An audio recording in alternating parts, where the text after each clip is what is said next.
All right, guys. So, hey, everybody. So it seems like Rebecca is going to be a little bit late.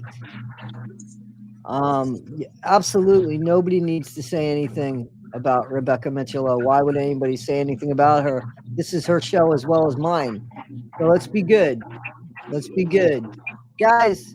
We have a speaker on today that would like to share, her story about what it's like to so just when I'm talking when I'm gonna hit your okay, just I hit your mute button that because Janae, I hit your mute button because there was some sort of echo.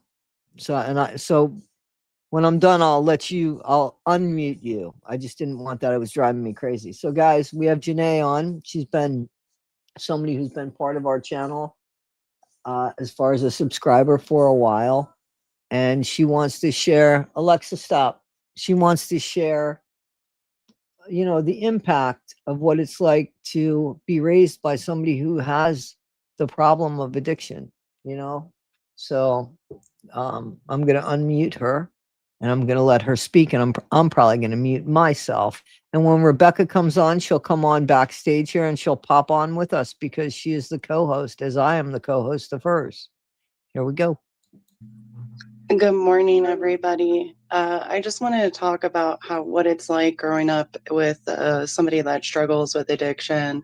My mom, she is a functioning alcoholic, and that term is somebody that's able to like maintain a job but struggles with like alcoholism. They're able to do the responsibilities of life, but they also have like a double life, which was something that was really hard for me because when I was growing up, my mom put me in a lot of situations that I should never been put in because of the lack of judgment, because of her addiction.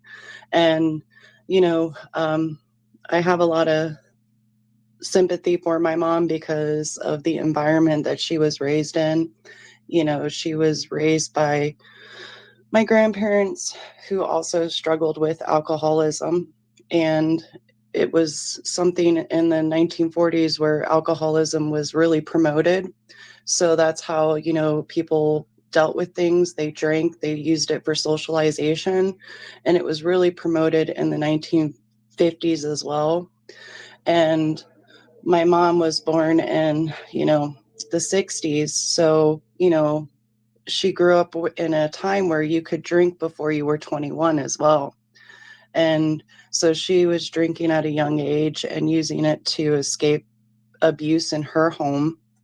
And it just became something to hold on to her to escape her problems, but it also was a window of opportunity to open up for other addictions. And it really impacted me. Like, my mom left me with people that sold us for drugs.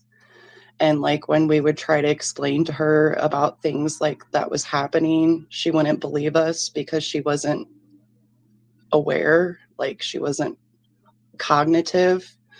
She was drunk the second that she got home.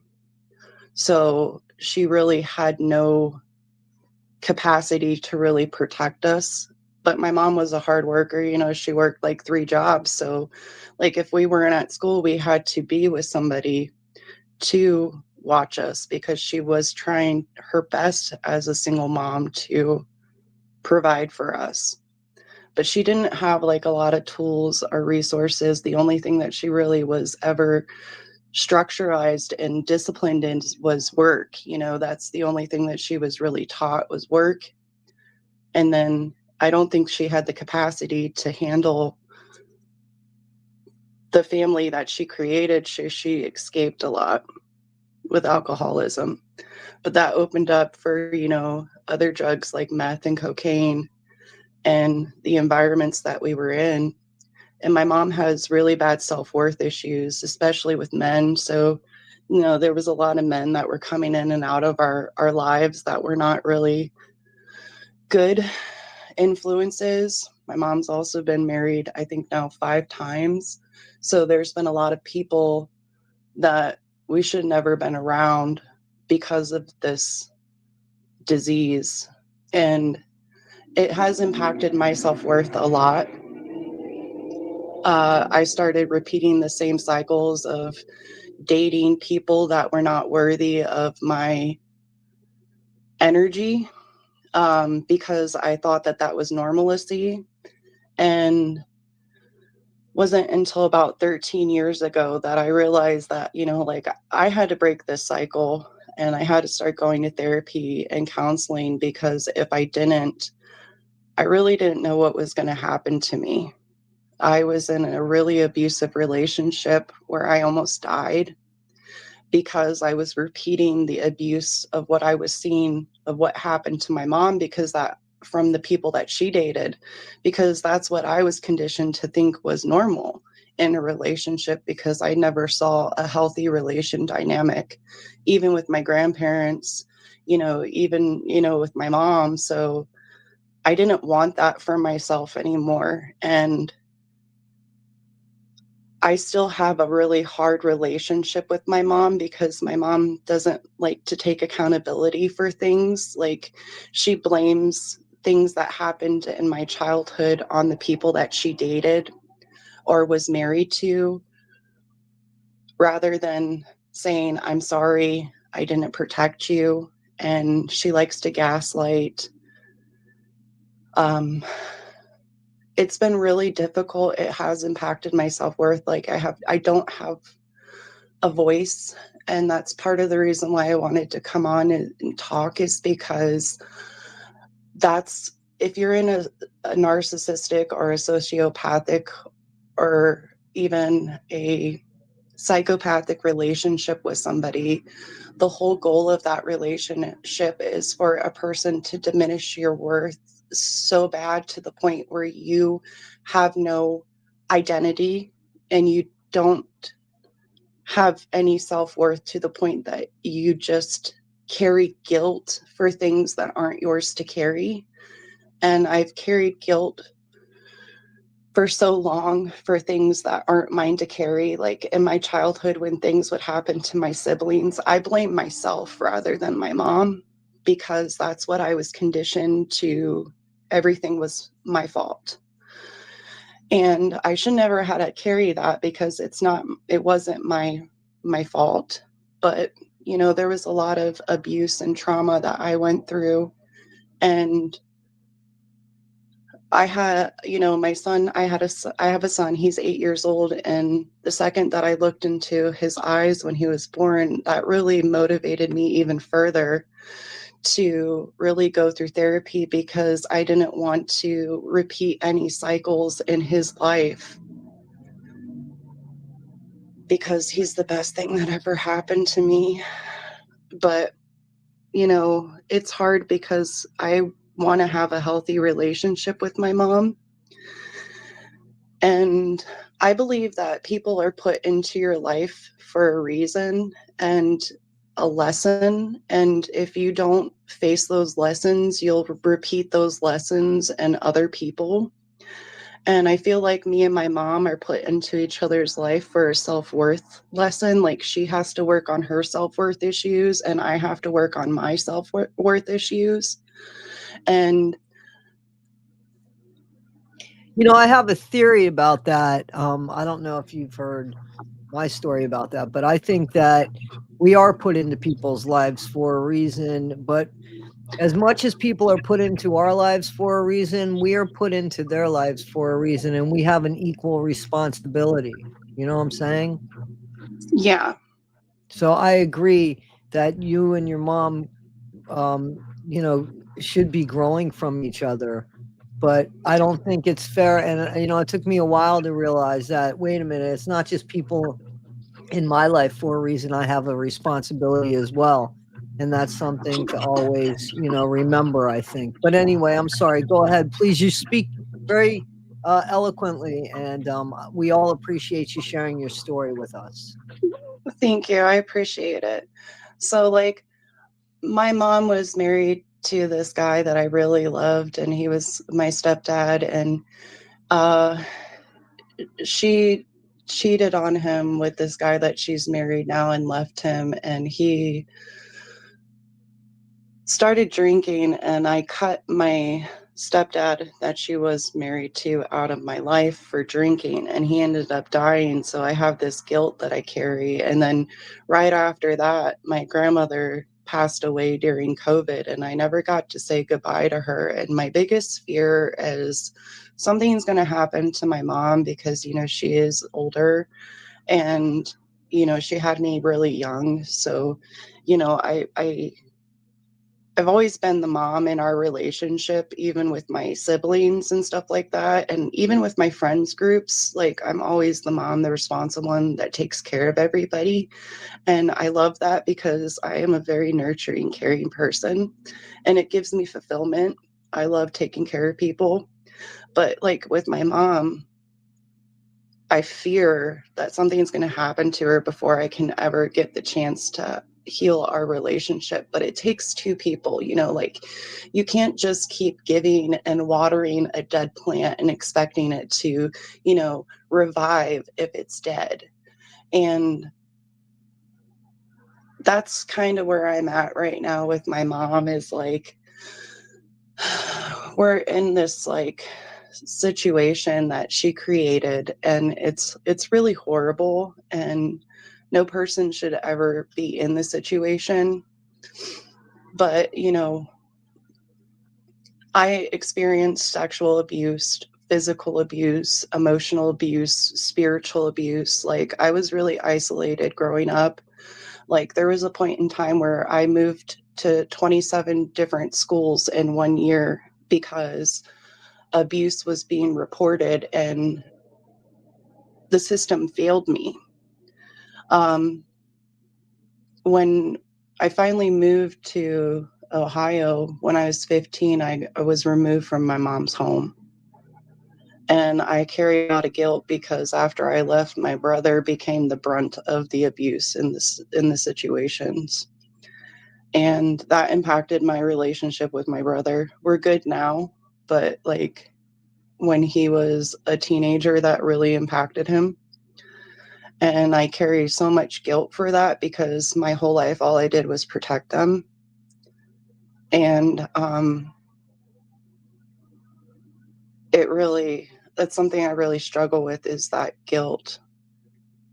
And it's because of a self-worth issue, because of abuse. When you're in an abusive home, especially combined with drugs, a person isn't in their right mindset, and you have a person that isn't right mentally, that isn't getting, you know, treatment for, you know, mental health issues. It's horrible to a child that they need stability, they need structure, they need discipline. And my whole childhood was taken from me. So I try really hard to advocate for children because of the fact that I think that children are so important and they only get one childhood. And people don't realize how the world impacts children's lives. And sometimes the only safe place that a child has is at a counselor's desk in school, or at a school resource officer's desk at school, or, you know, at a church. And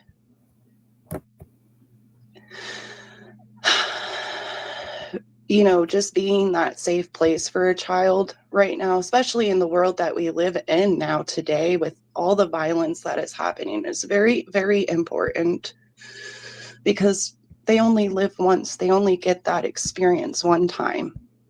And, you know, mine was completely taken from me. And my biggest regret is that I didn't trust my intuition. I didn't trust my feelings. I didn't trust my perception of situations because I was gaslighted so long in my relationship with my mom that I let my son be involved in her life, and it impacted not only my life but his life, and I have to carry that guilt for the rest of my life too.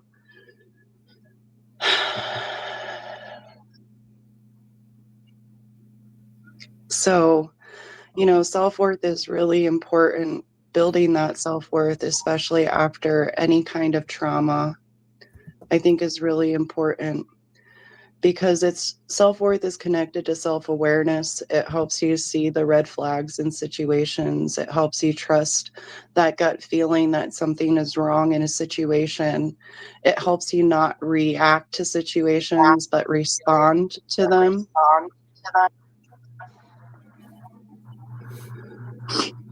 And my mom is a really great person. It's just when she becomes, when she's drinking, that when she's impaired, she's not. And she's also a type of person that loses her identity and the relationships that she's in. And that's a self-worth issue, like she tries so hard to please the person that she's with that she sort of becomes that person and lets anything happen to her kids or her grandkids because she wants to please that person. And that was something that was a real big problem for me, was that my mom never really advocated for me or listened to me, or, when I told her that something wrong was happening and it wasn't right, it was just dismissed, like nothing had happened. And I had to carry that.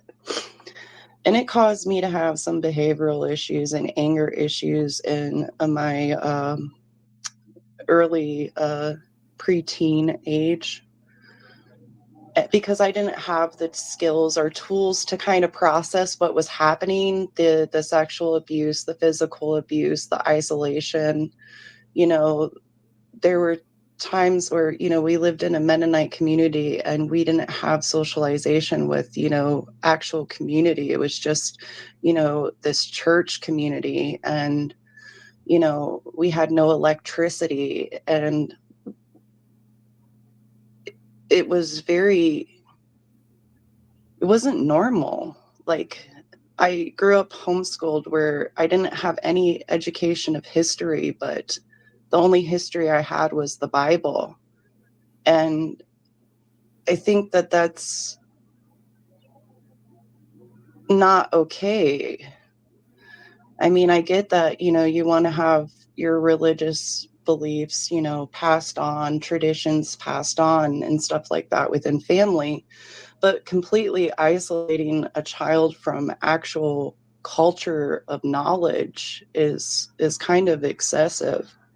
Like, not letting a child have friends, not letting a child be able to socialize because you're afraid that they might say something or you might get caught putting your child in a horrible situation is a little bit abusive. Let me ask you a question. Were you part of the Mennonite community, or did you just live in a Mennonite community? We were part of a Mennonite community for a while. Okay. All right. So those that don't know, they're like Amish, but they're allowed to have electric and allowed to have gasoline and stuff, right? It depends on what organ you live in. Like, some are more traditional and some are more laxed. We lived in a very traditional one. Like, we had to wear dresses, we had to wear our hair up, we had to wear a bonnet. We did not have electricity except for on the workplace. The farm was a dairy farm and they had electricity, but in the home there was no electricity at all. Okay. Wow. So that sounds And pretty we were Amish just to me, because I thought the Mennonites were. I thought the difference was that the Mennonites were allowed to be more modernized or a little bit more worldly. But I mean, I trust you. If you were involved, I trust you in that.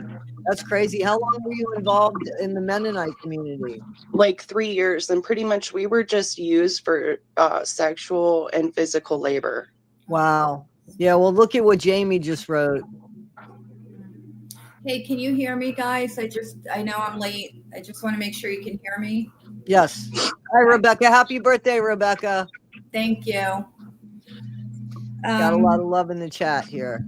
Thank you. Thanks, everyone. Janae. Happy birthday. Oh, thank you. I just wanted to say I also thought like the difference between Amish and Mennonite, where the Mennonites were more, what's the word?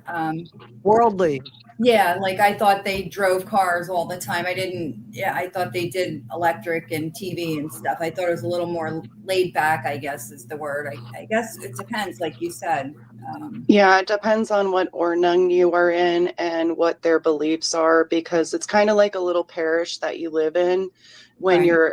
and they have different ones and they're called Ornungs. And what they do is they have their own kind of rule structure, and each of them are different. And the one that we lived in was very, very strict. Like Right. we couldn't even listen to music. Well, Yeah, that's a sin in itself. Listen, just so you guys know, and I just want to recognize we have Lee in the backstage. I just want to recognize that you're here, Lee. Also, to let you know that if you want to cover your face, the best way to do that is to, on the bottom, it will show you like what a movie camera. There you go. That's fine. That's fine. I'm gonna bring you up in a minute. I want to go ahead and just let Janae continue on if that's all right. Well, where'd you go? I guess he went bye-bye. Okay, well, if he comes back, I was telling him what to do. And anyway, go ahead, Janae. I'm sorry. I just didn't want to ignore the person that was backstage like that. Oh, no worries. I understand. So, like Okay. with growing up in the addiction, the biggest thing that you can do is really work on reprogramming the conditioning that you were exposed to, because if you don't, you're going to put yourself in situations or cycles, because that's what you associate as normalcy. Like for me, I never was a person that was a partier because of my childhood, and it really impacted me being in those environments. But there's other people that go down that same route. I'm blessed that I didn't. I think it was because of my grandparents. They kind of saved my life, and I'm really thankful for them. I didn't have the same experience that my mom did with my grandparents. They were kind of like my heroes and my biggest advocate, and they really gave me a safe place and changed my life for the best. I don't know what would have happened if I would have continued living with my mom as a teenager, though. I really don't. I don't know how much longer I would have been able to withstand the trauma that I was in every day. Very, very blessed to have your grandparents there for sure. I have a question, if you don't mind. I do have a question. So you were part of that Mennonite community for about 3 years. How Yeah. is addiction and alcoholism in that community? Can you speak on that? Do you know? Do you not know? It's rampant. It's is. awful. It's all over the place. It's secret. But it is there. It is prevalent, and it is something that is being made money on. Right. But it's I guess you would say it's kind of underground, but it is something that is very prevalent in the communities, especially meth. That's really huge in the community, and alcohol. Wow. Wine. I knew alcohol was, but I didn't know about meth. But I heard things, and that's what made me ask. But that's absolutely, I mean, I'm grateful that your grandparents stepped in, and my mom, didn't have any kind of addiction problems or anything like that, but definitely self-worth issues, I would say. Never put us in harm's way in that way with inappropriate men and such, but definitely her self-esteem is something that has gone from generation to generation, and I'm really protective of her. And then sometimes that causes a problem, and that messes with who I am. But Yeah. I'm grateful that I didn't have this compound crap that you're going with. And I just, wow, just kudos to you for being so level-headed. And now Yeah, you have about, to, go like, ahead. therapy is really what really saved my life, cognitive therapy. I know you guys probably see me write that in comments a lot, but it's something that really has changed my life because it's our EDMR therapy, because it helps you work through trauma. But the thing is you have to find a provider that you really trust, that you have a good rapport with, that somebody is, willing to share, that you're willing to share that trauma with. Because if you don't feel comfortable or safe to really confront issues and work on yourself, you're not going to get better. You have to really want to really change. And like, I grew up in an environment where people would just yell and scream and put people down and not address problems. And I never wanted to be like that. I want to be able to communicate things, and issues in healthy, positive ways with people, because I saw how that impacted not only me, but how that impacted my mom's relationships, my family's relationships. And I really wanted to break that cycle because, you know, I it's like living in insanity, like, in the twilight zone. It's like a constant loop when you're around people that aren't, I guess you would say, evolved.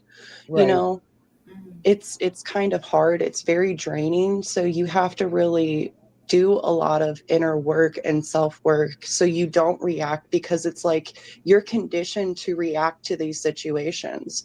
So when you go through therapy, it gives you the tools, skills, and resources to not react, but to respond in a healthy way.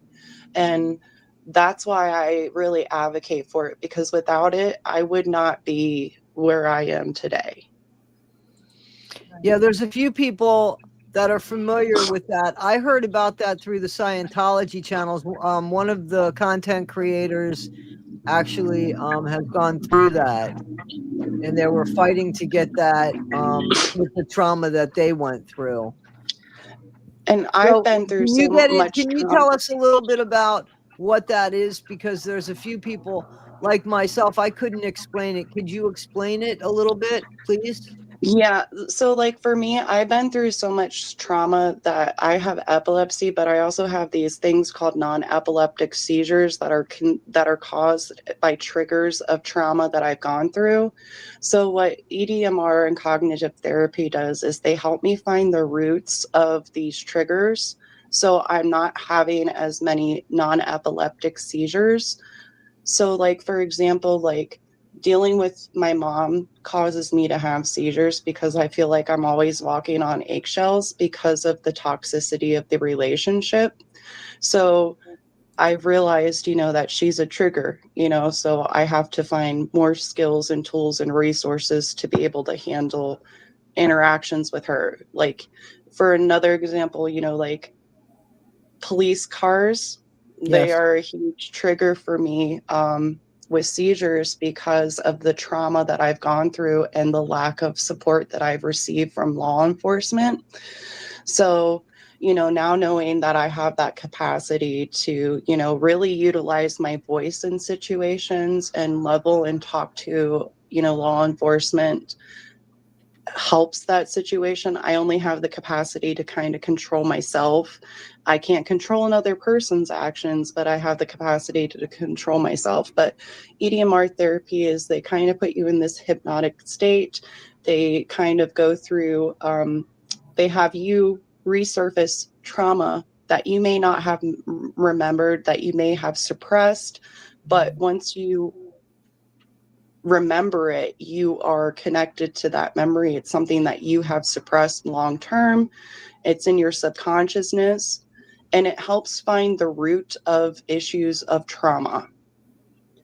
And then once you find that root, it helps you build a plan to kind of work with that root so it doesn't have control over your life. Yeah. So that's amazing, and I have heard that it does work. And of course, you have to be open to it for it to work. Yeah, and like, I have severe CPTSD, I have generalized anxiety disorder, and I have epilepsy and non-epileptic seizures because of the trauma of my childhood with growing up. And I don't take any medication except for my seizures. So, you know, it took me a long time to find medication that would even help with that because I have sensitivities to medication. So that's why I started to do cognitive therapy so I could better take control over my seizures, because I don't want this to rule my life forever. I don't want to live in fear for the rest of my life, because essentially I'm giving my power away. And I have now problems with authority because of everything that I've gone through. And I don't like it when I give my peace to people. I want my peace. I worked hard for my peace and I want to maintain it. You know, I just want to tell you that that is exactly the way that I view the crap that comes into my life now. Exactly. Is it worth my peace? That is the most important thing. And it's wonderful because you're younger than me. And it's wonderful that you found that at an earlier age and through everything. And I'm not trying to make your story go. I want you to continue on, but kudos to you for recognizing this even now at this point. And that's just awesome. Yeah, I mean, like, I would not be where I am without therapy, without my grandparents' wisdom, you know, their life experiences, their desire to change their habits is what inspired me. Them passing made me want to break cycles through their legacy and make them proud. And, you know, also having my son, you know, I don't want my son to see me living in fear. You know, what kind of example is that for my child? You know, a child picks up on things that we don't realize how intelligent our children are and how intuitive our children are too. So, you know, like if we're not taking care of ourselves, that impacts the whole environment. Like if I'm not in a good mood, that's impacting my dog, it's impacting my son, you know, it's impacting the whole energy of my home. And I don't like bleeding onto other people. I want to give people a good experience, like good vibes, not bad vibes. Absolutely. I give you so much credit. For everything that you've shared. And I mean, it's just one shit show over the other shit show. Do you think that I don't think that everything can be based on the drugs. Do you think that that's the case? Or do you think what do you think? I don't know if it's just the drugs or if my mom if she was a young mom and wasn't prepared for I think my mom had an idea of the way that things were supposed to be in her mind as a family. And when that broke, it kind of like disrupted her, and she didn't have the tools or the capacity to handle the situation alone because she's very codependent in her relationships. Right. And I think, unfortunately, that just impacted us. And I feel like, you know, she is a great person when she isn't on alcohol, for sure. She is a completely different person. And I know that that person is still in there and I can't give up on her. You know, like she's my mom, but the person that she's currently married to is drinking like a gallon of wine a day, isn't a good influence. And she stopped drinking until she was with this new person. And since then, our relationship is suffering because every time she's with somebody that isn't a good influence in her life, the person like tries to pit her and I together because like me and my mom have a great relationship, and then it's like the person that she's currently with impacts it because she puts all of her eggs in that person rather than the unconditional love that she has. She needs that validation and self-worth from the man. That's a drug too. I think that is exactly. like it's an addiction. Well. Right. That need for self-worth and self-approval from somebody, you know, because you don't give it to yourself. And that's part of the reason why I wanted to talk about this self-worth, is because it's so important to be your biggest cheerleader, to be your biggest advocate, because we cannot rely on other people to fill our cup. If we do, we're never going to have the amount of liquid that we need for our thirst. We're always going to be thirsty. Right. So I think that, self-worth is something that we have to work on every day, because it also creates self-awareness. And I think that that's a big problem in pandemic in this right now in the world, is the lack of self-awareness. People can't see things from another person's perception because all they care about is self.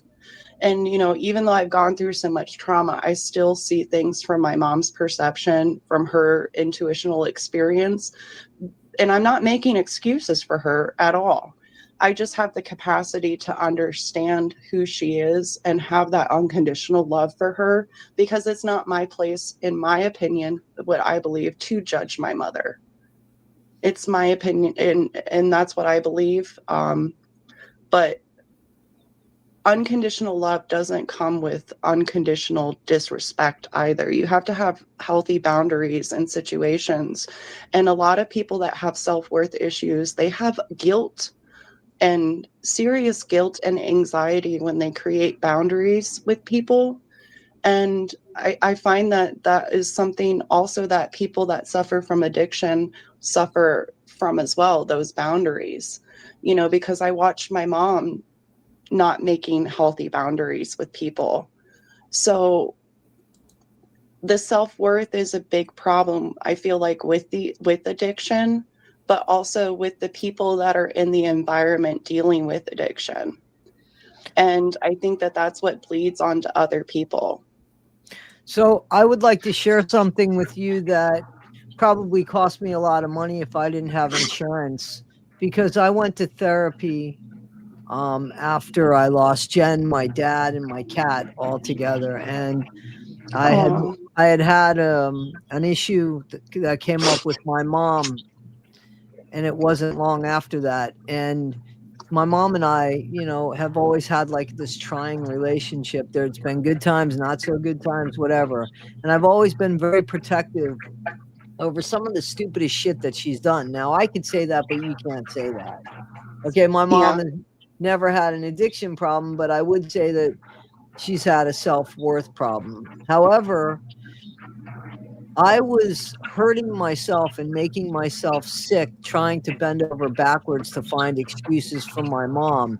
And my therapist, who worked for me, not for my mom, right, said to me, hey, when are you going to show up for you? Let me ask you a question, Toddie. How old's your mom? And my mom, I said, she's in her 80s. So your mom has gotten along on this earth for 80-something years. And a lot of those years were without you. And I thought, wow. And I stepped back, and I have maintained what I think is a healthy balance. There are times we still bump heads, but I always manage to say how I feel, and then I handle it from there. But I don't let somebody else's boundaries.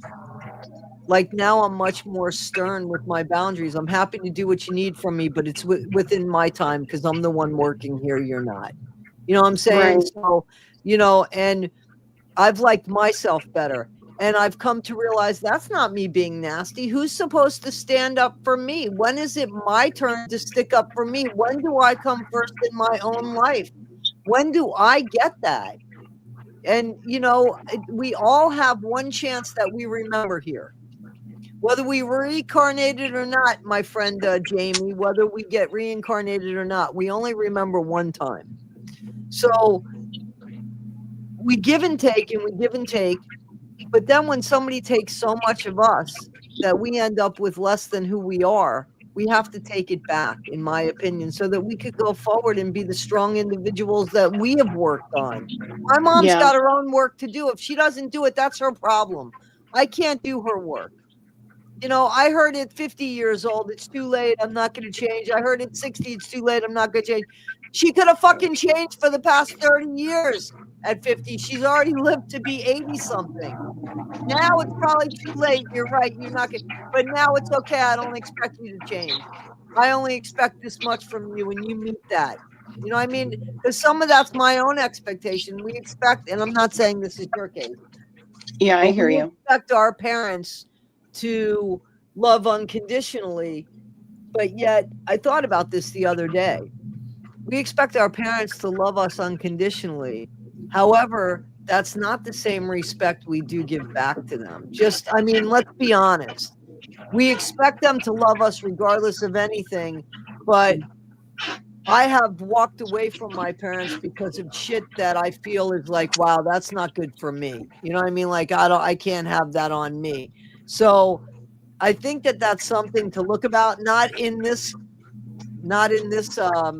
forum, but it's definitely something that I want to have a conversation about, because it is true and it does seem one-sided, but I don't think it's up to our parents to live vicariously through us and to expect us to live our lives for them. Yes, they gave for us, but as soon as I was old enough, I started taking care of myself.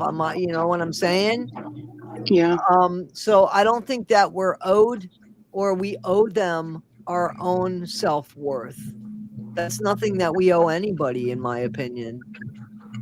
Yeah. And We again, I can't. just want to say, Lee, I see you in the back room and you're good. Before you come up, if you want to keep your because I can see who you are and stuff. You can't. I would put an avatar just because you're smoking, and you can't like smoke like that up here. But just give us a few minutes and I'll have you up on the stage. All right. Okay. All right. So go ahead. I'm sorry. Yeah, for me, like, it was a serious self-worth issue. Like, I want my mom's validation. I want her, praise, because I never got that for any recognition that I ever achieved, So, I had to realize, like, hey, I don't need her validation. I'm a grown-ass woman, part of my language, but, like, I can give myself that validation. Why am I sitting here on this yo-yo being dangled up and down, walking on these eggshells, waiting for this approval that's never going to happen because she's stuck in her ways, like as you were saying, at some point in time, there's an age where, you have to realize like this person is not going to change unless they want to. And, the hardest part for me is like, I'll say, I think we need to go to therapy, and my mom will agree. And then, 6 months will go by and there's, no therapy session covered, and that's what bothers me is the dangling of a carrot. And, it's my fault essentially because I'm not creating these healthy boundaries in the situation. But I also, like I was saying, have this fear that because my mom does have health issues, that something is going to happen and I won't have that closure and I'll have to live with that for the rest of my life. And I've gone through so much that I don't know if I can handle that. With all due respect, like that thought gives me the worst anxiety of my life because, I love my mom and I don't want her to suffer. And I do want her to realize her self-worth as well so she can stop making decisions that impact everyone, because the current person that she is with is not a good person for her. Yeah, but there's nothing that you can do about that. I mean, here's the thing. You have to, like everybody, you have to accept who people are, or you just don't accept who they are. Like here, I get what you're saying, and I'm not a counselor, but I understand you can only do death one time. When they leave this earth, you can only do it one time. But I'm wondering if you're just hanging on because you don't want to miss that chance that she might give you, or you know what I mean? Like, and then there's a disappointment at the end of that. I know that you have to live with yourself in regards to what happens to your mom. But your mom also has to live with herself, because there's no guarantee that your mom's going to outlive you. God forbid something can happen today. So you can't build a relationship with anybody and work both parts of it. You can't be both people. you have to, in my opinion, and you have to accept who people are, unfortunately, and bring the expectation of your mom down simply because she's not going to meet your expectation. And if your expectation always remains so high and she never meets it, I mean, like, Yeah. maybe she's doing the best she can. Maybe she is doing the best she can without any therapy. And I'm not saying therapy wouldn't help her, but she's got to be open to it. But maybe she is honestly doing the best she can. And that's not enough for you. And I get that. But it seems to be enough for her. So, I mean, the only thing you can do, Janae, in this world is control yourself. That's it. Right. So, I would talk to your therapist about basically that, because once you realize that you have no control over your mom, I mean, it does make your life a little bit easier. I'm not saying don't speak to your mom, don't love your mom, but definitely put up boundaries that keeps you safe and your expectations safe. And Yeah. also, if you live with the fact that she's doing the best she can, it might not be your best, but if you put in her mind, like, I think my mom's doing the best she can. Do I really think she's doing that? No, I would have done much more. I'm a much stronger person than my mom. But I'm not in my mom's shoes. I don't know. You know what I'm saying? Like, I don't know. I'd like to think that she could be stronger, but maybe she can't be. Okay, what am I going to do? Crucify her because she can't be stronger than who she is? Like, that's not cool either. I got to bring my expectations down a little bit. Yeah, it just is a rough situation because my mom like puts me down because I'm in therapy a lot. Yeah, but And you I think can't it's listen. because I'm the mirror for her and she doesn't want to grow, you know what I mean? So it's like I'm shining light on the parts of herself that she has yet to love, and it's a trigger for her.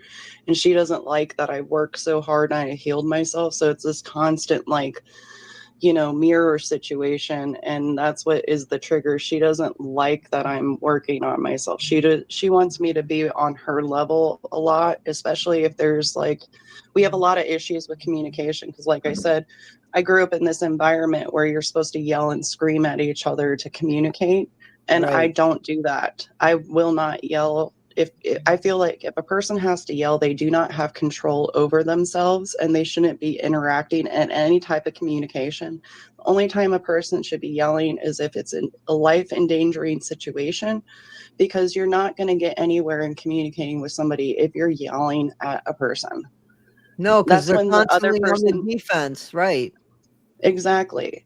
And so I want to go to therapy for communication because she has these communication issues with all of her relationships. It's not just with me. So, I know that the problem isn't me, but then she tries to make me carry guilt for being in therapy and working on myself. And then she attacks my mental health and tells me that I'm not strong enough and I shouldn't have to be in therapy. Yeah, but you can't control her. You just only can control you. You have to live up to your expectations and for your children, and you just cannot control her.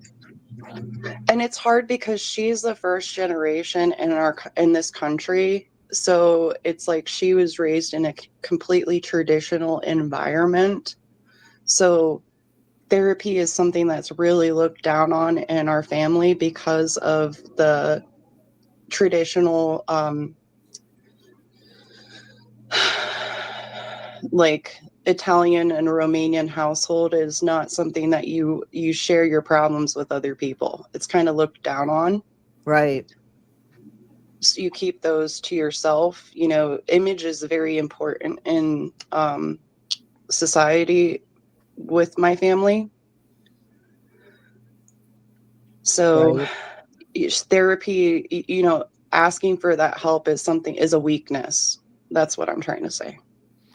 Yeah, but it's not what you consider a weakness, so I wouldn't take that on as I something that don't. you I consider. don't see. Right. I see it as something that has helped my life tremendously, and I will advocate for it.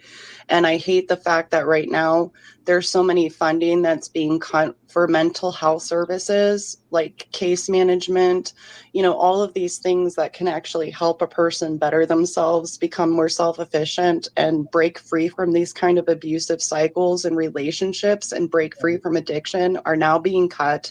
So I think it's something that we should really talk about and advocate for, especially if we have had positive, life impacting, life changing experiences. I know that sometimes therapy doesn't work for everybody.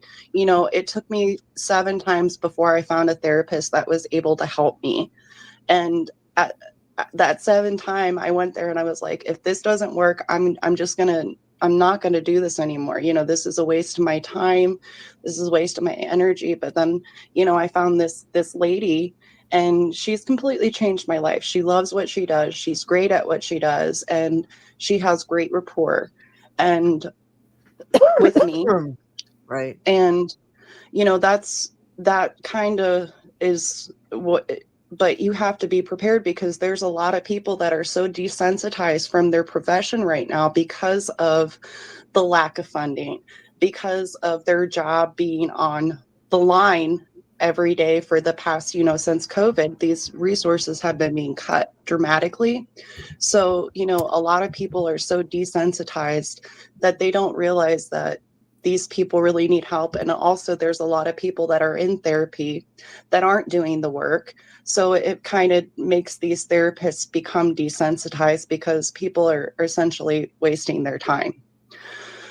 So you have to find one that actually works with your energy and, helps you. And it takes time to advocate for yourself.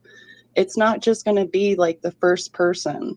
So people that have that mindset, okay, I'm going to get help, you have to realize that it's a little bit of a uphill battle, and there are resources in the community. You have to look for them though.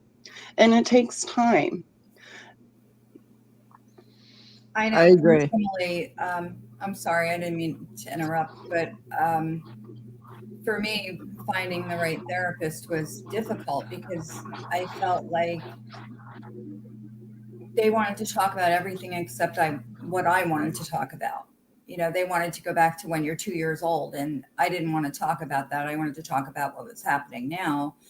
And, so I went through several until I found the right one. And then I had one therapist for about a year. My insurance changed and he was no longer in that network. So then I went through another bunch of them, and I have a good one now. It's hard. And if you can't connect with them, it's not going to benefit you. So it's important to find the right person. Right. Okay. So I keep having to mute you, Janae, simply because your mic is making that weird noise. So, but we do have another speaker. But here's what, all right, hang on. I'm sorry. Okay, great. So we do have another speaker that wants to come on, and I want to be fair to him. However, here's what I want to say, because I had a wonderful therapist, but I have to be honest, when I first, probably the first few times I saw her, I didn't like her. I just didn't. And I remember telling somebody who was a therapist at the job I was working at, and I was like, man, I don't know. I think I'm going to have to find a new therapist. This woman's kind of letting me get away with way too much. And then I didn't say anything. And then the next time I saw her, I said something, and she said, well, she called me out on that. And that was our breakthrough. And I thought, man, am I glad that I gave her a chance. And what it was she was trying to figure me out. She wanted to hear me. She wanted to know how to reach me. And I didn't give that a lot of thought. I think that they're supposed to come in and know exactly how to deal with you. First of all, it was at the time of COVID. And we were doing these sessions where, the Zoom sessions. And here's this person that, I really don't want to share shit with, but she's supposed to know how to handle me and how to reach me. And, and so I think it's fair. And I credit the person that I shared that with. You know what? Why don't you give them a couple more sessions? Just give them a chance. So I'm grateful that I listened to that, because this therapist was excellent. She is the same therapist that said to me, "Oh, Toddie, like, how old's your mom? Like, you don't think she'll get along without you, that she's got to take everything of yours?" And I mean, that, and when she, meaning everything of mine, meaning my energy, my personality, me, the things, because my mom would just sometimes just take away my whole fucking day. And I don't think that's what she meant to do, but sometimes that's just who she was. And when things go great in her life, no, but when things aren't so great in her life, she can make it, like, and she has a way to make me feel guilty too, which I'm sure Janae, your mom, does too. This passive aggressive bullshit, and I've called my mom out on it, and I've said, you could take that passive aggressive shit, and really not to be mean or nasty, but just to say, listen, I'm not buying into that anymore. I'm not going to be manipulated anymore. This is my life too. I'm a senior citizen now. Well, when do I get a break?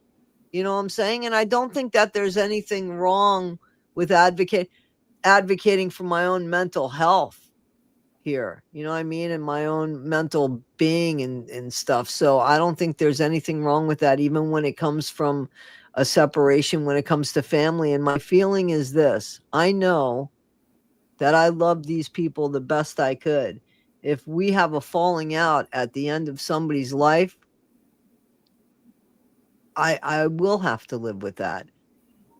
But how much can I live with just feeling horrible each time I talk to this person? Like, how much, you know what I mean? You got to live with something. So you got to pick how you're going to live. And in my heart, like when my dad and I had that falling out, he could have died during those 4 years that we stopped speaking to each other. But how was I going to speak to somebody who was putting what I mean, like, I stood by what I had, and ultimately he reached out to me, and I'm glad that I was there for him when he left this earth. And I've thought about it. What would have happened had we have had that falling out? Well, I did the best I could. I wasn't being stubborn. I just wasn't being hypocritical, and I just wasn't giving in to the fact that I thought what he was doing was dangerous, and I didn't want to be a part of it. I couldn't co-sign it anymore. So did it make me a bad guy? I don't feel like it did. Had he have died during that time, it wouldn't have been a good thing. But I thought about it, and I said, because we have no guarantees. We have no guarantees. It didn't have to be old age. It could have been anything. Yeah. And I thought, man, well, there's nothing I could do about this. I didn't cause this situation. You know what I'm saying? So I think that there's times that you got to give yourself grace and allow yourself. If you don't show up for yourself, who is? And that's what my therapist used to say to me, Toddie, you're showing up for everybody. When do you show up for you? When are you going to be your biggest cheerleader? Jen's not here anymore. When are you going to show up for you? And I thought about that, and I thought, for real, look around. When's the last time your mom's been your cheerleader? You don't have to answer that. When's the last time you've been hers?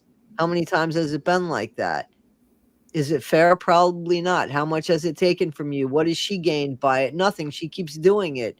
Who's taking the loss here? You are. So sometimes we have to use our own mind to say, wait a minute, it's causing me more damage, and it's not even benefiting them. All it's doing is benefiting me. It's not really even helping them. It's just helping me with my own guilt. I say, try to change your way of thinking, because if it's not helping them, has all of this grace that you've shown your mother really helped her? I'm just asking. I feel like it has when she's not drinking. She's really a different person, and she's aware of, the love, the unconditional love that I have for her. But then she goes into these self-sabotaging cycles with the drinking, where I don't know what happens, but I do believe that there's something, like, I've talked to a few different people, and they believe that my mom has borderline personality disorder, but she's not diagnosed. So, like, drinking is not something that is good for that. It makes it worse. So when she drinks, it kind of activates that to go haywire, and these self-sabotaging patterns kind of come out, and she's like a different person. So like it impacts the chemicals of her brain. Right. And it sucks because we'll have this great foundation that's built and then it's all lost over her, like drinking and a miscommunication because she's not in the right mindset. Right. And I'll have to have patience, and I'm listening to her, talk, like screaming at me because of a miscommunication where I said exactly the same thing that she's screaming at me for 45 minutes. And then finally I'm just like, I don't have the capacity for this. I'm going to get off the phone. And then I have 47 calls, and it's like, I hate when things are broken. I like to fix things, Right. So, You're it's gonna run hard out of for glue, me. my friend. You're gonna run out of Yeah, I glue. know. The only But person that you can possibly be in any control over is you. And yeah, I mean, I'm listening to you, and I understand because, again, my mom doesn't have the addiction problem, but she's got the selfish problem. Let's put it like that. My mom could be a selfish person now. So can I. So can I. But I don't have kids. You know what I mean? But yeah, and I'm not trying to throw my mom under the bus and shit like that because she's come a long way, but there are still things that I just can't tolerate anymore, and I'm not willing to do that. It's not because I don't love my mom, but I also love myself. So right. at some point I have to show up for me. If I don't show up for me, nobody's going to be there for me. My mom has got a partner, my mom has got other children, and my mom should be showing up for herself. And you, in my opinion, I'm just saying, you have found excuses to why your mom behaves the way she does. Those excuses are good for you to understand her behavior, and I get Yeah, that, but they're not helpful to her at all if she doesn't recognize them and practice them. So again, I don't see where it's benefiting her, especially when I'm sure you've told her a million times what you've sat here and told us. So is it benefiting her? Only when she's sober. yeah. It's And taking so that's much from you. And again, I'm not a counselor. I'm just saying I want you to just think before all of you is gone that just put this in your priority should be you and your son, in my opinion, not being a mom to your mom.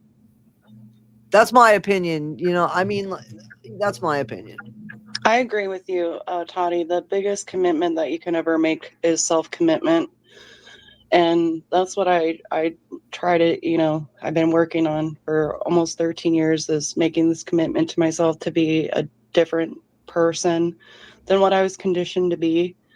But, self-commitment takes a lot of commitment. You have to really commit to yourself. That's the best commitment that you can ever make, is to yourself, because you can't give to anybody else if you're not nurturing yourself. You don't have the capacity if you're not taking care of yourself. And unfortunately, everybody has some kind of trauma or some kind of thing that they've gone through. And we all have the capacity to improve. Nobody is perfect. So making that commitment to yourself is the best thing that you can do for yourself, in my opinion. Exactly. Yeah, I agree. I agree 1,000,000% with that. I do. I agree a And million. I can only work on myself, but I just want to be transparent because, I'm still working on myself. This shows, like I've grown so much. But I'm still struggling with this self-worth issue to this day because of the conditioning of growing up with addiction and how it has impacted me. This is going to be something I struggle with for the rest of my life. My self-worth and putting myself in these situations that I shouldn't put myself in Well, here's the because of thing. You have to change that behavior so that it changes the situation. The definition of insanity is doing the same thing over and over again and exactly. expecting different results. So try just today putting you and your son first, or your daughter, Exactly. or your 2 kids, or 4 kids, or just work on putting yourself first just today and see how that works out for you. And if you get into a phone call with your mom, just today, put yourself first. Just see how that works out for you. I think Janae coming on here. I know she sees a therapist or talks to a therapist, but coming on here was a big step for her. And Absolutely. you know, you have the power to control you and only you. You can't control your mom or anybody else, and you just got to keep working on you. Exactly. And I just wanted to share because, you know, it is like a constant struggle. People don't realize how self-worth impacts you and how much you have to really have that self-commitment to yourself. It's something that you have to really build yourself up every day, you know. Sometimes you don't realize your power, sometimes you don't realize your voice, sometimes you don't realize the strength that you have because you're so broken from being let down, you know, like it's hard. And like the guilt, the conditioning of guilt, and like Toddie was saying, passive aggressive, you know, comments and stuff like that really does impact a person that struggles with self-worth. So it does make it hard to break free from those kind of cycles. It's not just something that you can just walk away from, especially if you have an emotional attachment to something.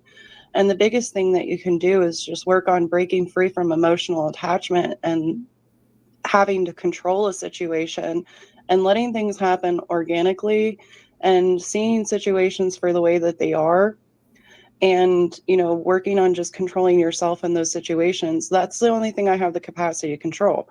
Like, I could draw a horse to water, but I can't force it to drink. You know, I've done everything that I can with my mom. You know, I've offered therapy, you know, it's even covered under my insurance. I would pay for it. You know, she doesn't want to take those steps, so I can only have an interaction with her over the phone at this point in time. I can't socialize with her in person because of the relationship. So, you know, I am making boundaries. It sucks because I miss my mom every day. She's my mom, you know, like she's my mommy. Right. But I can only use the tools of what I'm given with and deal with that in the situation. I don't think cutting my mom off completely and avoiding the situation is actually healthy either, because avoiding something isn't addressing the fear or the wound or the trauma. And that's one thing that I don't like about counseling is they teach avoidance with problems rather than giving you the skills and tools. That's why I really advocate for therapy, because therapy actually gives you tools and skills to handle problems. Therapy teaches you to avoid. Our counseling teaches you to avoid those problems and not deal with them. And that's something that didn't help me for a long time, was counseling, just talking about things and, oh, you got to avoid this. Well, it wasn't helping me to avoid things. It wasn't giving me tools like, how Right. do I create a healthy boundary with this situation? I Right. need boundaries. Like, that's my problem, is I don't have boundaries, and people will treat you how you let them treat you. So, you know, I am implementing boundaries with my mom, but it is hard because I do struggle with self-worth and I carry guilt when I try to advocate for myself. And I wanted to share that because I know a lot of people struggle with this. But, you know, it's not something that you can change overnight, programming and conditioning in the brain. It takes years. Absolutely. Absolutely, it does. We do have another speaker that's been very patient that I do want to bring him on. But I really don't want to cut you off. I'm ready to go if that's okay. I don't know how to leave those, so you're going to No, have to okay. text me. But here's the thing. I want to thank you, and I have read so much of the chat. There's a lot of love for you here, and there's people even saying that they needed to hear this. So thank you. Because if you've just changed one person into getting therapy, you've done something really good. So you know what I'm saying? And, you know, people don't realize how important they are. And self-worth is important because I believe that everybody, you know, we may not be something to ourselves, but we don't know how we can influence other people just by showing up for ourselves every day. And when we make that commitment to ourselves, we're not only changing our lives, but we're changing the environment that we live in, the people that we're around, our animals, you know, our little fur babies, when we start making that commitment to ourselves, you know, everything starts to change, and it takes work. You know, a commitment is work. That's why it's self-commitment. But eventually things start to fall into place. Things start to get better. And you have to be your biggest cheerleader and advocate. So Absolutely. Well, thank I you for sharing your story so much. I do appreciate it. And please, you're always welcome to come back up, Janae. Yes, Okay, I appreciate you, and happy birthday, Rebecca. I hope your day is full of joy, love, and so many beautiful memories. thank you. We'll talk again soon. And again, you're welcome to come on anytime. Thank you guys. I All appreciate right. you for Thank holding Okay. space. Bye-bye. So that was nice. Where's my guy? Is he still here? I don't see him now. Oh, there he is. There he is. Okay. Yeah, I see him. So I can see you, Lee. If you want to cover your face, you're good. Okay, so we're gonna go up. This is Lee, guys. He wants to share his story. Okay, let me get a sound on you, please? Okay, can you hear me? Absolutely, Hi, we can perfectly. hear Thank you. you. Thank you. Thank Hi, you. guys. Thank you, Hi. Toddie, for having me. Not a problem. Not a problem. Okay, I don't even know where to start. So on July 4th, my niece's boyfriend came to my door. He came in. I asked where my niece was. He said she'd be up in a few minutes. He asked me for a sheet. I kind of thought weird, but I figured they had my 5-year-old great nephew with them. So he comes back up without my niece or the sheet, and he lights up something. It was air and smoke, and I said, "Where's my niece?" And he's like, "Well, she'll be up in a minute." Well, next thing I know, some 6 foot something dude comes up with 4 children. Basically, long story short, I was held hostage in my house for 7 hours. I had to watch a child be sexually abused. I called the police by the time I got to my phone, this was 6 or 7 hours in. It took the SWAT team like 30 minutes on the stairs to try to clear out my apartment, and I told him to go right to the back because my balcony is maybe 12 feet off the ground, and this guy had ropes. He had the kids gagged. I mean, it was horrible. They were doing drugs. So I called the police. Of course, they were gone. Um, they they demanded I get to the hospital, which I did not want to, but they threatened to arrest me if I didn't. So I went to the hospital. I was released that day. They took whatever illegal substances that was in the house. I thought, end of problem. Just never let my niece's boyfriend back into my house. On the 5th, I left, went and did some errands, came back. There's 4 of my neighbors in my house and my niece. Again, they were doing illegal drugs. I called the police. By the time they got here, all the neighbors had went back across the hall. So they arrested me for possession of their drugs. I spent 2 days I don't know if it was a mental lockup. I was on a concrete floor for 2 days, 2.5 days. Filled out a thing for my medication. I have hypertension, coronary artery disease, along with a list of other health issues. I was denied medication. I was denied my phone call. They ordered me out 2.5 days later from about a mile from where I live. It took me 2.5 hours. Now, this would have been July 7th at 4 something in the afternoon. It was 95 degrees. I'm not sure what the temperature was, but feels like. But it took me 2.5 hours to walk home from only a mile away. Because I had sitting down, I thought I was going to have a heart attack. So I thought that was the end of it. I talked to my attorney on July 21st. She told me they had issued a warrant for my arrest for the same charge. So they charged me twice for the same crime.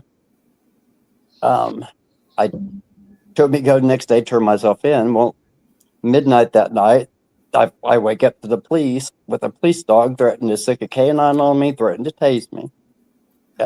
All the units that were here, you would have thought they were here to get a serial killer. So I was only in there like 2.5 hours that time. So I talked to my public defender a couple weeks ago, and They want me to take a plea deal and lie and say, admit to something I did not do. I told her what I would admit to.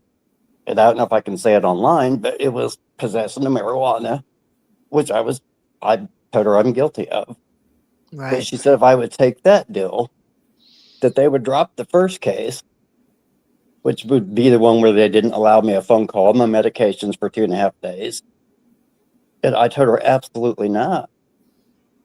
So on the 5th, whenever I came home, my internet box, which I've had for 3 years, the back of it was lit up blue. So I got looking up, what can that mean? And it says somebody could have spoofed or hacked my Wi-Fi. I'm not tech savvy. I'm not sure how to even check into that. I did make one 911 call on the 5th. I keep asking for that 911 call and the body cam footage, and they will not release it. Whenever I called 911, I heard the lady say, "Can I help you?" And I heard the lady's voice that, "Hey, I heard something going upstairs at my neighbor's house. I think somebody needs to come check." So I hung up. So now I'm being charged with abuse of the 911 system, reporting false crimes. They did steal one of my mother's rings. It's not that it was worth a lot of money. It had more sentimental value than anything. They said I lied about that. That's not a lie. I told them I have pictures of it. Now, I have threatening voicemails on my phone that they refuse to listen to. From the day before, from I don't know who, a friend's number that the guy said it wasn't who it was supposed to be, and I know it is because I've talked to this person several times from this number. So basically, I was set up by my family. It was my family. Because on the 5th, my niece was in here, and her boyfriend was in here the day before. So on the 4th, like I said, they took me to the hospital. They released me. So then I asked them if they think I'm so crazy, why didn't they hold me on a 5150 charge? And they cannot answer that. So now they want me to take a 2.5 year plea deal, pleading guilty to a F6 felony, do a psychiatric evaluation. I would spend 2 or 3 months in an institution, spend 2.5 years on probation, and then it would go down to a misdemeanor. And I told him, I am a God-fearing man. I cannot get up on stand and lie to something that I did not do. I told him exactly what I would plead guilty to. So I guess we're going to go to jury trial. I'm 60 years old. I've never had a speeding ticket. I've never been in trouble. I worked in the health care field before I had to take a medical retirement. So I don't know what to do. I am scared to death for this stuff. But I was wondering if anyone knows how I would find out if my phone was hacked and if my internet was hacked. Because I'm not tech savvy. I don't know how to do that. I don't have the answer to that, but we have, I mean, I'm looking in the comments and like I'm seeing that, people have somebody in particular has dealt with something like this. Really. So I I mean, think- go ahead. I'm sorry, Rebecca. Not to interrupt, but I think whoever your phone carrier is, you might be able to go there and say, listen, is my phone hacked or whatever? Maybe they can tell. And maybe you should just get rid of that phone. I don't know if you have the means to get another phone, but I was told by the court I can't because I could be hiding evidence, which makes no I sense. was going to say, take your phone though. That's what I don't understand. They should have taken your phone. If they Yes, needed absolutely. anything off of it, that should have been done already. They did not take my phone.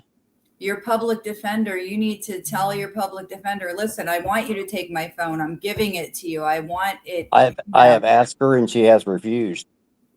I keep asking for the body cam footage. She says she's got one body cam footage, but she can't get the rest of it. So I asked her to file a motion with the court. Right. Can I ask what state you live in? Do you guys have the Oprah request thing? That's like someone can request these records. I live in Indiana. See, I don't know if they have that there. I'm not familiar, but you should be able to put in a request in writing that you want these records from whatever dates, and they should be made available. I mean, I think that's how the Oprah thing works here where I'm from in Jersey. But yeah, I'm still stuck on when you first came, a few minutes ago that was it your brother-in-law or something you said came in and there was things going on with children in the house? Whatever happened with that part of the My case? niece's boyfriend. They said I hallucinated all that. Oh, wow. They've Wow. got down that I've got mental issues. I've never been diagnosed with a mental issue in my life. They got down I'm an alcoholic. I'm not an alcoholic. I've never been an alcoholic. So I don't Wow. know where they came up with all this information. So Yeah. basically, all the information that they have, I don't know where they came up with it because it's nothing I said. That's why I want the body cam footage. I can't even get that released. Yeah. I mean, I think you have the right to see all of that. I can't imagine going before a jury and not knowing what right. you have, I am terrified because I don't know what else to do. Wow. So my public defender advised me to take this plea deal, and I told her, absolutely not. I am not going to plead guilty to something I am not guilty of. I'm a God-fearing man. I would be swearing to the Bible and committing perjury. I'm not going to forgive me, damn my soul to hell for lying on something that I did not do. So can you, in writing, send something to your public defender, even if it's an email, it's in writing. Don't do it on the phone, and just say, I am requesting that you get whatever records you feel there are from whatever dates before we go to trial. Well, I have it in writing. I have a portal that they gave me to communicate with the public defender. I can't get into that portal. Now, this has been going on since July. I cannot get in that portal to upload anything, to see anything. Can you get an email address for your public defender? No, it's something called a Clio app, and I don't have her email address. That's the only way I can contact her. But Do you know who I have the to judge schedule. is? Do you know what judge you're going to go before for your trial? Yes, and I also asked her to have him recuse himself. He dated my cousin last year, and that didn't end so well. So for me, that's a conflict of interest. Since he dated my cousin and they broke up.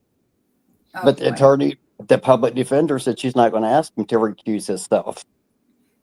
You need to do it on your behalf. Don't worry. The public defender doesn't seem like they want to handle this. So I think you need to email the court and explain that the judge and the relationship with whomever in your family, the fact that your public defender is not requesting what you feel is evidence in your case, your electronics and all that. You need to write to the court, whoever it is, whatever court it is. You need to send an email. You need to make a phone call, even a handwritten letter, and mail it, certified mail, something. You got to stick up for yourself because it doesn't look like your public defender is going to do it. I'm trying. No, she just wants me to plead guilty, do a mental evaluation, and go into a mental institution for 3 months is what she said. Yeah, no, that's the easy way. That just makes it go away for everybody except you. Just make sure that if you do go to court, you do a jury trial. Yes, I told her I would rather go to a jury trial than take a plea deal for something I did not do. So also on that night, they demanded I fix these 4 children something to eat. They were ages 3 to 12. I made 4 egg sandwiches. 2 of the kids took bites out of them. The other 2 just poked holes in them. And they said, I did that. They said, I took the bites. And I said, well, take the sandwiches, take the plates, take it for prints. They said, no, that's something that you did. I said, you compare my bite mark to the bite marks on those sandwiches, and you'll see those are a children's bite mark. They said, no, you hallucinated all that. Wow. So I don't know what to do. I am scared. I am terrified. So let me ask you this. Where you live, is it possible any neighbors saw the kids and the other people coming to your home? Is there anybody with Ring cameras or anything that you could ask to? There was one gentleman that was in my apartment on the 5th that said he's seen it all, but he was in my apartment illegally, and he just got evicted for threatening to shoot someone at the office. So, and I did have footage of it, and somehow that footage from the person dropping my niece's boyfriend off, that footage disappeared from my video camera, from my security camera. It's all wiped out. Wow. I think somebody had me because it should still be there. It should not be gone. Yeah, you And got a just- right to Just the court. fact, You just have the fact that to- I had to watch a 3-year-old be abused. Yeah, Was I don't want to horrible. keep saying that on the channel. I don't want to keep I'm saying sorry. that on. Yeah, that's all right. I mean, like, yeah, that's something that I would certainly I would certainly fight against that, and I would maybe get another public defender. Maybe just I would request a new one. yeah, You if can that do one that. isn't willing to do their job. Yeah. Then Well, I asked about that, and I was told that that's not a good idea to request a new public It defender. seems like you're getting a lot of bad advice, in my opinion, my It- friend, or at least easy advice. They're Yeah. just silencing you. They're sweeping you under the rug. They want you Yeah. to take the plea and they want it to go away. That's what it sounds like to me. Yeah. You And have to write. You have to write these letters, emails. Maybe Don't call take people this. on the Maybe phone. do this third part. So what you have to look up is see if you can record somebody and you be the one. You know, if it's a one consent recording state, if you can tape somebody's conversation on a one consent recording state, and this way you're the only person that needs to know that you're being recorded. You can't leave a device in a room and not be there, but if the device is on you and you take it with you coming and going, and you could do that over the phone as well, as long as one of you knows you're being recorded, the other one doesn't have to know, but you got to make sure your state allows that.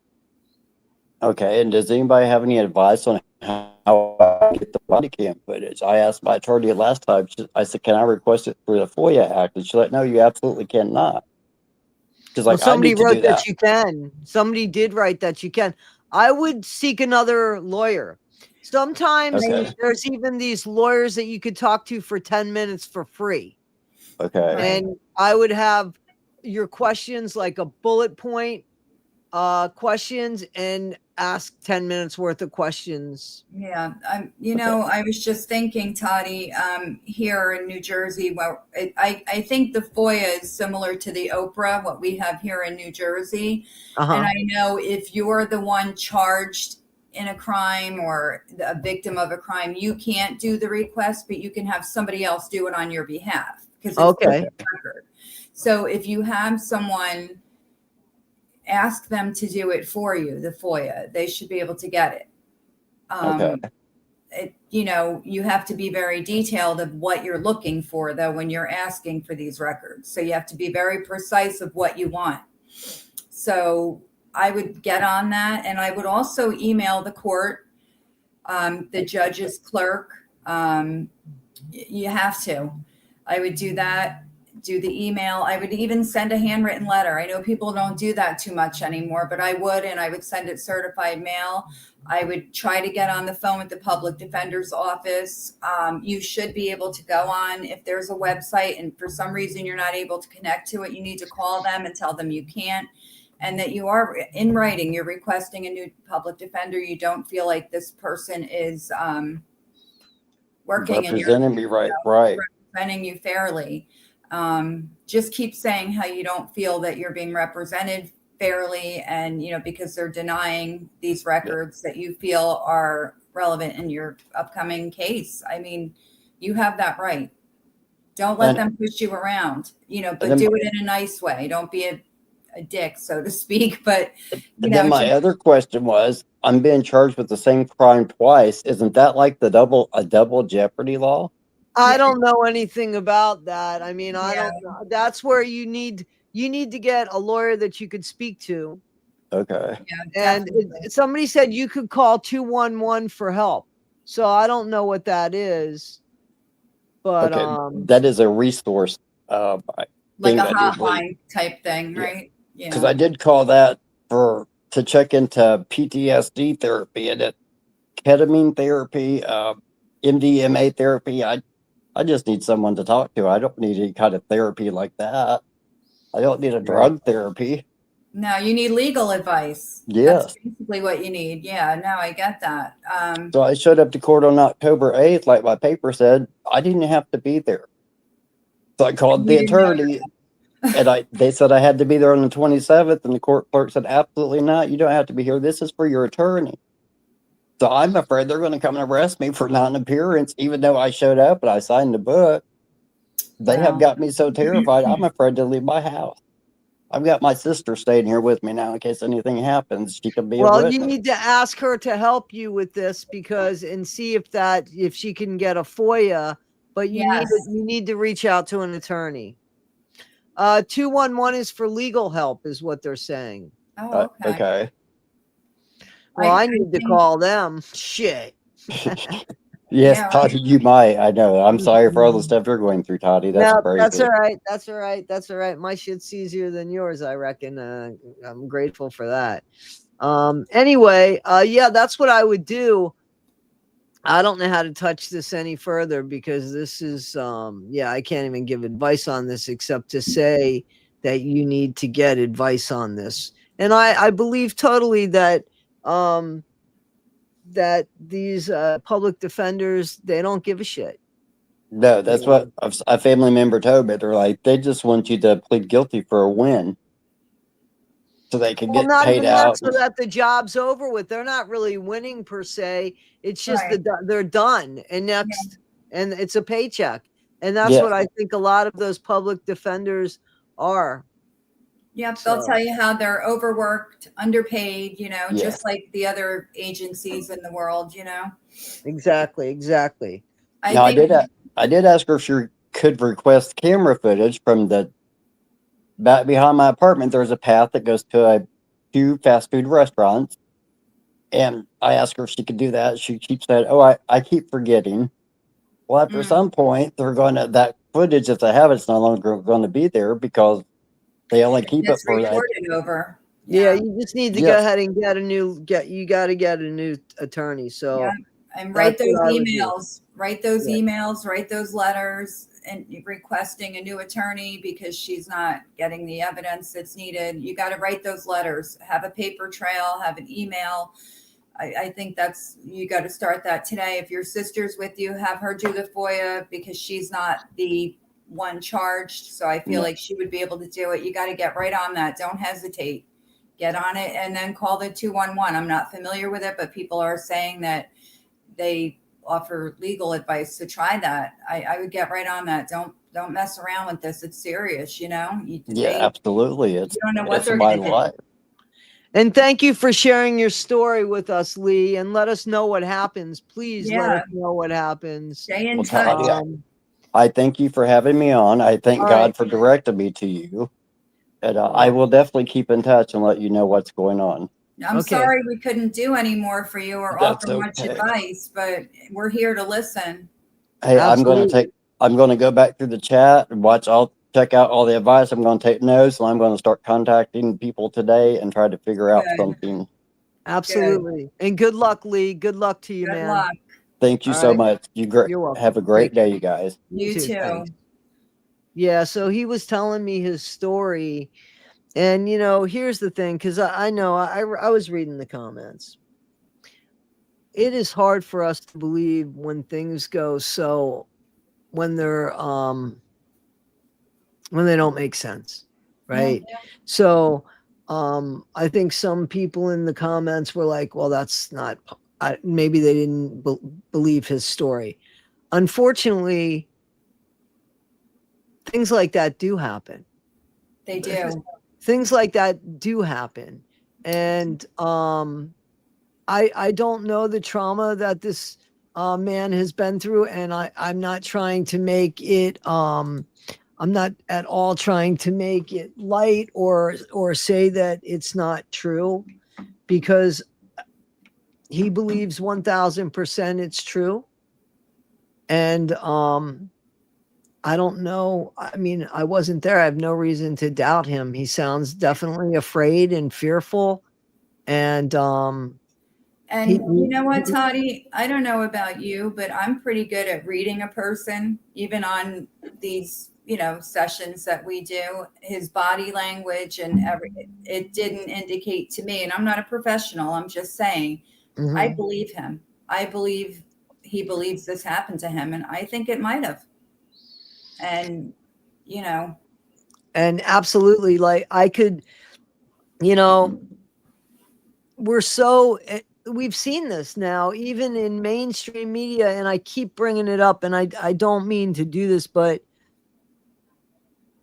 it is such the perfect example is the Soto case. The investigation is shut down because Stefan says, okay, I did it. Even the Idaho 4, another one, that investigation shut down. Yet there's people that want to know, that are family relatives that want to know what happened. And when you shut a case down, it makes the job's done as far as you guys are concerned, right? Job's done. But what about all the answers that still need to be answered? Right. The family wants answers that they're probably never going to get. Well, here's where they get it. And this is where I go, I really sway with this. It goes to us, the content creators that want to pick it up and pick through the story. Right. But here's the thing. I don't have a degree. I'm somebody that's just looking at stuff with new eyes. And maybe that's all it takes is new eyes for somebody to say, oh, let's get in here and relook at this. But should it really take that? No, we should know if Jen Soto was complicit, which I believe she was, in allowing her daughter to have that relationship with Stefan Stearns, and she needs to be held accountable. She could still have children. She is still can be involved in children's lives. Exactly. We need to know that. We need to know what happened in the Idaho 4 case, because there are parents that want to know how it ended for their child, and also to want to be 100% sure that they got the right guy, not that some guy got scared to death and felt like, well, the whole world's against me. I am guilty by public opinion. Therefore, I won't get a free trial. This is the best I could do, is save my life and just live in prison, as opposed to being put to death in prison. Right. And come to find out, from my understanding, there wasn't half as much evidence as he believed there was against him after the fact. You know what I'm saying? So there are people that just don't want to do the job that's at hand, and that is the American way. I'm sorry. I just feel like there's just so much of 50%, given 50%, and it should be enough, given 50%, and it should be enough. It's not the way it used to be. And when it comes to these cases where people get their own idea or their own picture of what's happened, they don't get a fair shot. And often it is who raised the bell first. It's often who raised the flag, who rang the bell first, and people go with it's like all critical thinking goes aside. It's turned into such shit, in my opinion. Yep, I agree. So today's your birthday. What are you doing? Anything special you want to share? Yeah, I'm going for an MRI. Well, that sucks. That's my gift to myself, I guess. Well, as long as nothing comes out of it, that's all. Yeah, I'm hopeful, but I don't know. Yeah, you're absolutely right. If you don't have money for an attorney, a lot of times you're screwed. Yeah, and to let like the lawyer I said, know he can't get into the portal. Yeah, I'm hoping he's going to go back and read this stuff like he said. Stacia says happy birthday. Oh, thank you. Thank you. I hope he does write the emails, the letters. I hope, I hope he does, what we told him to do. I mean, that's all we could do is give him suggestions. We're not, we're not attorneys or anything, but I hope it was helpful. Speak for yourself, lady. I'm joking. That's funny. But yeah, I believe him. I'm going to tell you, I believe his story. I believe that he believes that truly happened. I didn't want to ask too many questions about what he was saying about the children, but Yeah. I wonder where that part of it went, and if if Well, that what was they're saying is investigated. that he imagined it. Well, So that's what they're saying, it and didn't go anywhere. So it Yeah. didn't go anywhere under any kind of investigation or something. You would think it might be easy to check that out with a child, right? you would think, but yeah, I don't know. Like, where are those kids? Whose kids were they? Like, there's a lot of questions, Right. Right. But I believe he Right. believes it happened. Yeah, me too. Me too.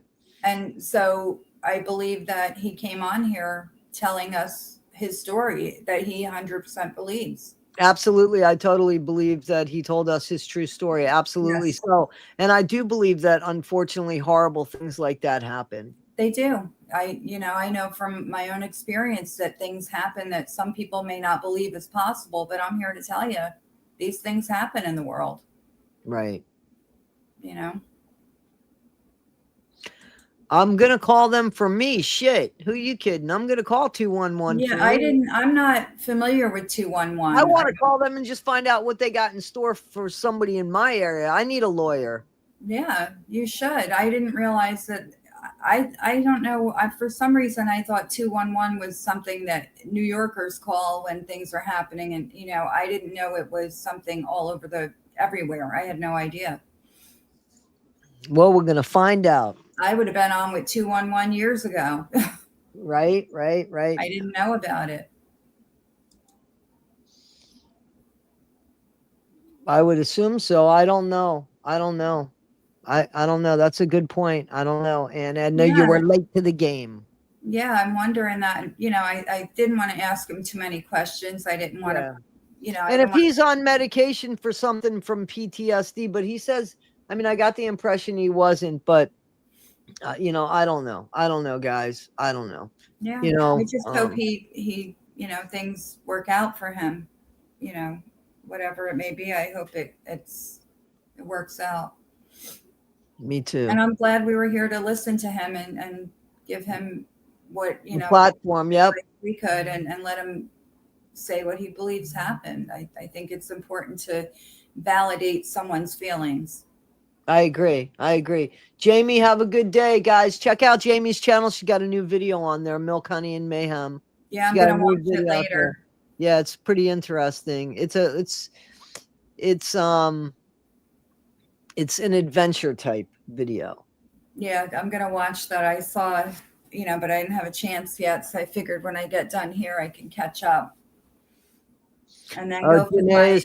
211 is mostly dead end. Well, maybe in different areas. We'll see. We'll see what it does. It does. I hope he reports back to us, lets us know what's going on. Absolutely. Me too. I don't have anything else to add this week. Do you? No, nothing. Nothing to add. I had a busy weekend, so I wasn't on YouTube a lot. So I got to do a lot of catch up today. Okay. Yeah, that's it. Well, I hope you have an awesome, great birthday. Thank you.